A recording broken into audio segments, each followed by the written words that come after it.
A'udhu billahi minash shaitanir rajim. Bismillahir rahmanir rahim. Assalatu wassalamu ala Muhammadin wa alihi tayyibin at-tahirin. Rabbi shrah li sadri wa yassir li amri wahlul 'uqdatam min lisani yafqahu qawli. Rabbi zidni ilman.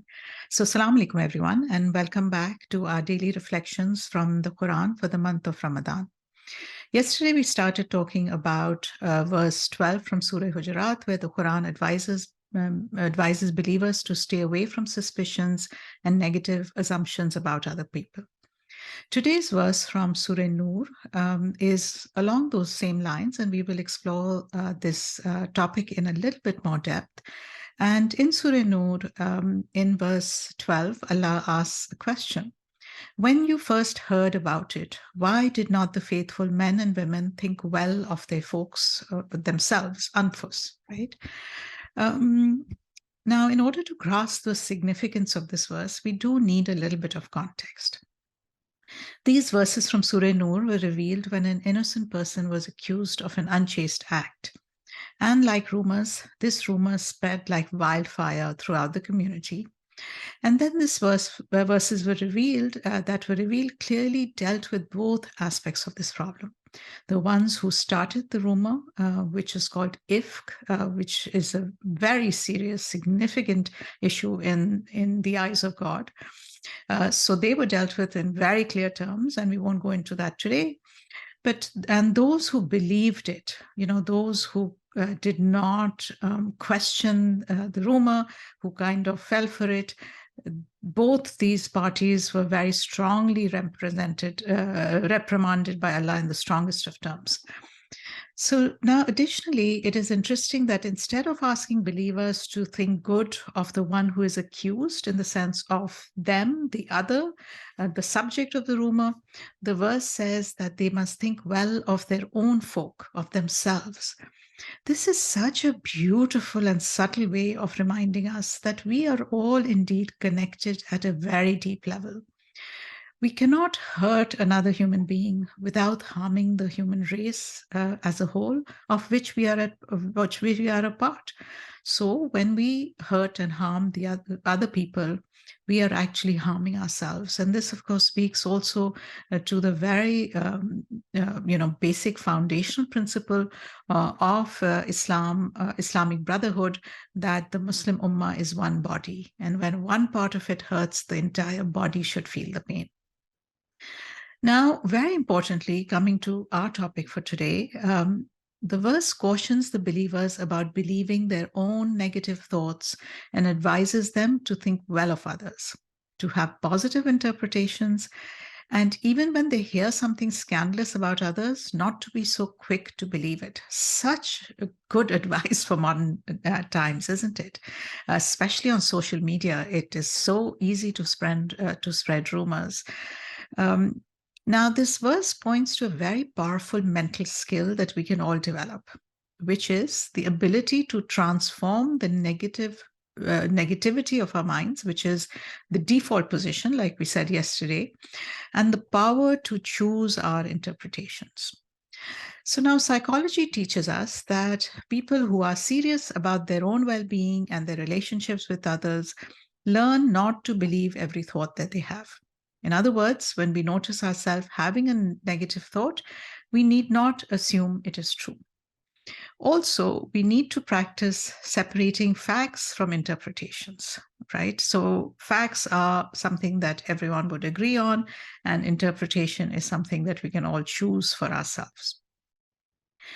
We can practice noticing the thought, acknowledging it as a passing thought, and pay very little attention to it if it is not helpful to our lives, or importantly, if it is harmful to another.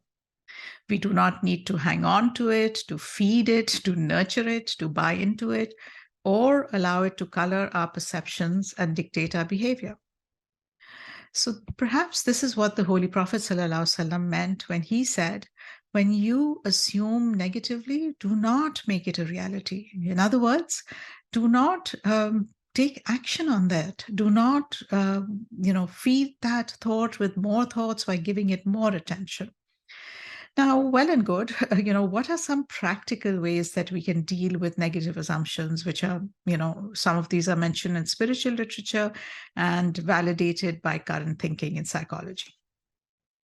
So, firstly, we can practice thinking of more helpful interpretations which would cast the person in a kinder light. So, like this verse suggests that, we have this power. We can actually, the first thought that comes into our head, which might be negative about another person, we do not need to accept it, build upon it. We can actually stop and practice more helpful, more kinder thinking. And Imam Ali alayhi salam says, do not think evil of a word that has come out of your brother in faith while you can find a possibility of good in it. So, in other words, even if someone says something to us, we judge it based on our own filters, our worldview, what has happened to us, many, many things. And what Imam Ali alayhi salam is saying here is that, all of that, fine, but, if you can find any possibility of good in it, in other words, be intentional, look for that good, practice giving the other person the benefit of the doubt. Secondly, we need to have the same standard of intentions and behavior for others as we do for ourselves. So let me explain this a little bit. When we make a mistake, we look, at least I do, look at our good intentions to excuse our behavior. So, for example, when we fall short of what we meant to do, we will tell ourselves, I meant to call that person, I meant to be there on time, I meant to keep that promise. In other words, I had all of these good intentions and something happened and I fell short and I could not follow. Now, when dealing with someone else's behavior, we sometimes look only to the deficiency in their actions rather than looking at their good intentions. And then we get upset at them based on this deficiency rather than giving them grace based on their intentions. So, for example, when someone is on the other side, we will get upset with them. They did not call me, they were late, they did not keep their promise. And then obviously we tend to judge them harshly. Now, in order to habituate our mind to viewing others more positively, we can start making the same positive assumptions about other people's intentions and behaviors as we do for ourselves. So, for example, when we try to be on time and we fall short, despite our intentions, when other people are late, we can practice giving them the same grace that we would do for ourselves. So, when we are allowed to do this, when we allow ourselves to do this and we make excuses for others, we are able to be more understanding and ready to forgive. And, again, this is so much part of our spiritual literature. We are meant to treat each other with kindness, not such harsh judgment, because that's not how Allah treats us. And the Prophet ﷺ has said, seek for your brother in faith an excuse. And if you cannot find it, make one for him. Again, same idea that we can, this is a mental game. We can actually train ourselves to think of more helpful interpretations of why people are behaving the way they are. And, third point, spiritual literature reminds us that the state of our mind is a measure of connection to God. And it is a measure of our aql, our intelligence.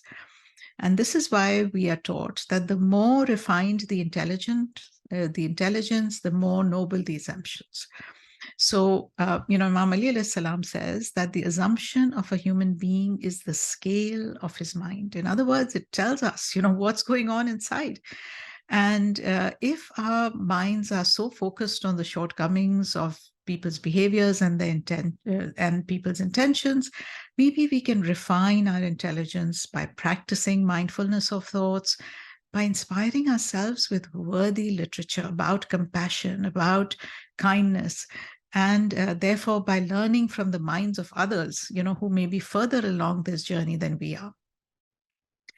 Another point, there is an English proverb which says, which is, this point is actually very much in line with what we've just been talking about. So there's one of my favorite English proverbs which says, what Peter says or thinks about Paul is more about Peter than Paul. Let me repeat that.